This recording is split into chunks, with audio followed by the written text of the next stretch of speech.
Oh, hello there. Right, today, a really quick one. You might need a pen and paper because what I'm going to do, provide you with a list of things to avoid, a list of things to include, and a little tick list of things that you might find useful when it comes to paper 1 and 2, section B. Alright then, so this is AQA English Language Paper 1 and 2, question 5. I've just decided a really quick one because a lot of people keep asking me, what's the difference? I can't remember. So we're going to do a really quick version of what to include and what the examiner is looking for. Alright, so in paper 1, section B, you'll either be asked to do a creative description or a narrative piece of writing. A creative description, remember, will have a picture. Narrative writing will give you something like write a story about a journey. Paper 2, section B, will be non-fiction, so it'll probably take the form of a letter, a speech, an article, but always expect the unexpected. You might be asked to write something for a blog. It will be an article, but it'll just be worded differently, so just really read the question carefully.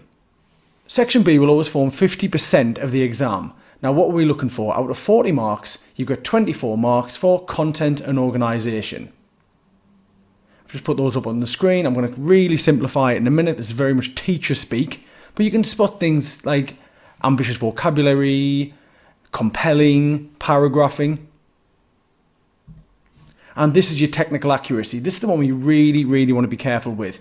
You make sure that everything's perfect. Your sentences are clearly marked. You have lots of punctuation, loads of types of sentences. It makes grammatical sense. Your spelling's okay. But here again, you get marks for vocabulary, so keep revising. Great words.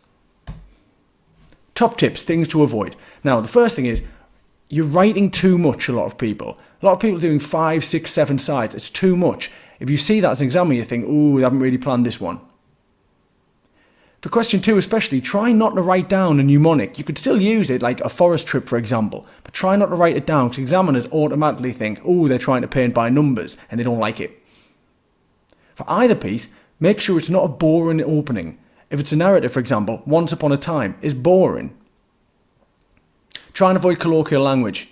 Alright, I know you speak like that to your friends, and I use a lot of colloquial language as well, but in an exam it has to be formalised. Even if two friends are having a conversation, try and make it more formal. Do not start to write without a plan. Always have a plan, even if you decide what's going to happen at the beginning, the middle and the end. Always write something down because it proves that you actually care. And the worst thing you can do as an exam is just to stare at the clock for the last 20 minutes. If you think, oh, I don't need 20 minutes, you're wrong, because everybody needs the same amount of time. You should be pushed towards the end. If you think you've finished within 20 minutes, then reread it again, add a better word, see if you can put in some more punctuation, check your sentence types. Now, especially when it comes to creative writing, don't worry about looking cool. The writing section is always going to be a little bit cringy. Don't speak like this. You know, it's very poetic, lots of metaphors and stuff like that. Even with paper 2, section B, you know, you might pretend that you're, I don't know, a housewife writing saying that fairs shouldn't be anywhere near your house or in your town. It could help to create a character to hide behind if it helps. But remember, this piece of paper is between you and the examiner. None of your friends are going to see it. Alright, top tips. What to include. A focused piece. Leave the waffle to the potatoes. You don't need a waffle on. Look at the question. Look at what's being asked. Decide what's important. And if you write too much, cross a bit out. You're not going to get marked down for having a few cross marks on things. Look for an interesting hook. Now, if that's creative, it could be dialogue, it could be noise, it could be a quirky statement. If it's paper 2, section B, you might want to start with a quirky statement. Use a clear plan. I know I've said that, but it's so important. Fail to prepare, prepare to fail. Use varied sentence forms, ly starters, ed starters. Use subordinate clause first, embedded clauses, long, short, all sorts, because it keeps it interesting.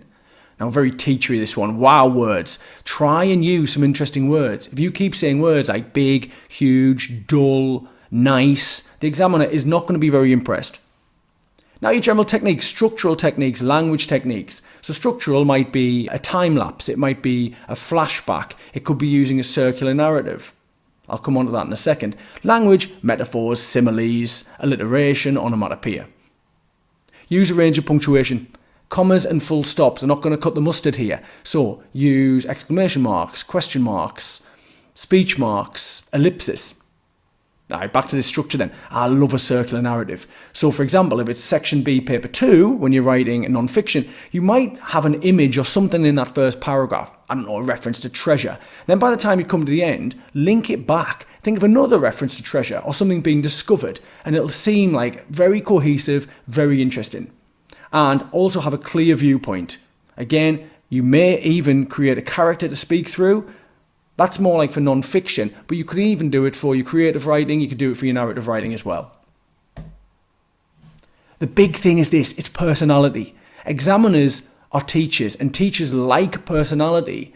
You could know all the different techniques, but if it's boring, and it's not going to do very well. It has to be compelling.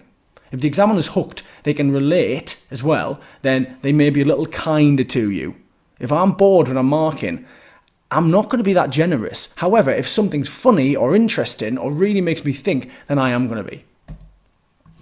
Okay, so main things, what are we looking for? We're looking for extensive and ambitious vocabulary, which is both content and organisation and technical accuracy. Sustained crafting means keep it up. Use linguistic devices. Also, structural features, don't ignore them. Think about the opening, think about what's going to happen. Are you going to change? Are you going to go from the outside to the inside? Are you going to have someone's thoughts? Are you going to have speech? Try and make it compelling. Is it going to be convincing? Are you going to have a range of different ideas, or is it going to be really, really simplistic? Have paragraphs that are linked. Use discourse markers. However, furthermore, next. Now, number 5, sentence demarcation. I call it sentence separation. Have you clearly defined where the sentence is? Have you said 35 things in one sentence? Have you written a full page without a full stop? If so, you're going to have to go back and have a little look at that one. Use a wide range of punctuation, which I've already mentioned, but think very, very carefully. They're not just there because they look nice on the page, they're there for a reason. They create an effect. If someone's shouting, for example, put an exclamation mark in there. They're free. Again, this is my big one, number 7. Use a full range of appropriate sentence forms for effect. I have a video on sentence forms. Have a look, steal some. But as long as everyone is slightly different, no 2 consecutive sentences should really be the same, unless you're doing it for effect. And try and be accurate with your spelling. If you know some great words, then spend the time when you're revising to actually learn how to spell them. If you're technically accurate, the examiner will absolutely love you. See, that was pretty painless. Now you can go and enjoy the rest of your day. Hopefully next time you come to write a section B, you think of some of those things that I've talked about, and we should see some good results. Good luck.